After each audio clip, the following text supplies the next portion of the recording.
You asked for it, so here it is. After the D2HS video, I got a lot of comments asking the same thing. Show us the 100% crop. Show us what 4 megapixels actually looks like when you're zoomed in all the way. Not the full image, not the edited version, the pixel level. Fair question, so let's go. Now, before I show you the crops, I want to be honest about something. I almost didn't make this video, because I knew what we were going to find. 4 megapixels is 4 megapixels. The question isn't whether a 4 megapixel file falls apart at 100%. Of course it does. The question is, at what point does it fall apart? And does that point matter on how most of us actually use our images? So here's the first image, the square crop from the preserve. You've seen this one. At full view, it holds up. And what I said in the last video and what I stand by is that there's a quality to the CCD sensor, a tonal smoothness that you don't always get from a modern camera. Now I'm going to zoom in, so here's 50%. Still fine, looks pretty good around the edges in the grasses, and here it is at 100%. And there it is. What you're looking at now is a 4 megapixel file at 100%.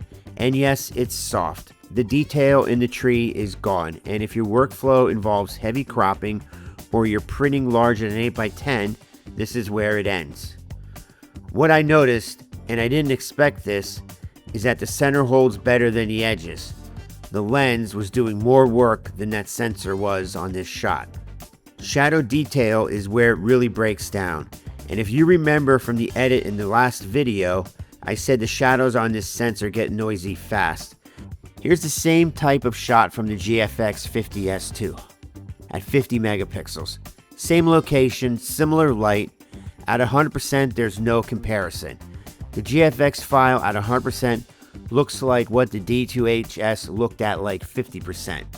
The detail in the tree and leaves, the texture, it's all there.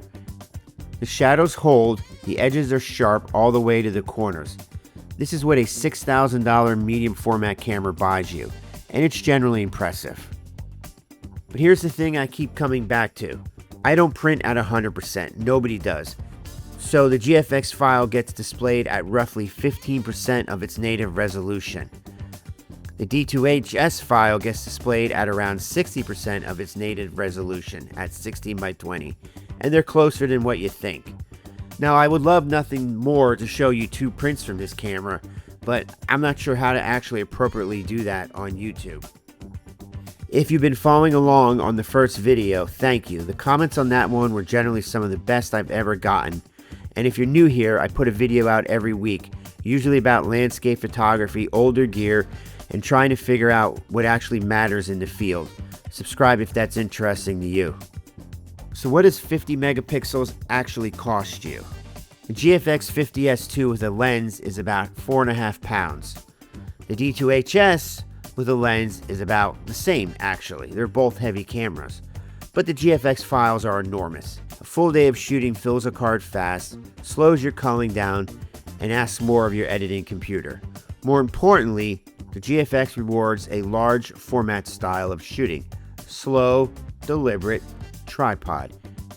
Now the D2HS actually taught me something. Knowing that you only have 4 megapixels changes how you frame. You can't fix it with a crop later.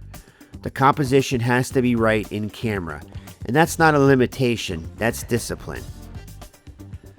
So here's what I'm going to tell you honestly. If you're printing large or your workflow depends on heavy cropping, 4 megapixels will stop you. That's real. 100% crops don't lie. If you're shooting for the web or just shooting for the sake of being out in the field, pixel count matters less. It's more about the light you're letting into the camera. And the D2HS can't fix bad composition. Neither can the GFX. So if you thought this video was useful, subscribe. I try to put a new video out every week. And if you shot with the D2HS or any of the older Nikon CCD cameras like the D200, the D100, the D70, drop me a comment. I like to read every one. Thanks for watching the video.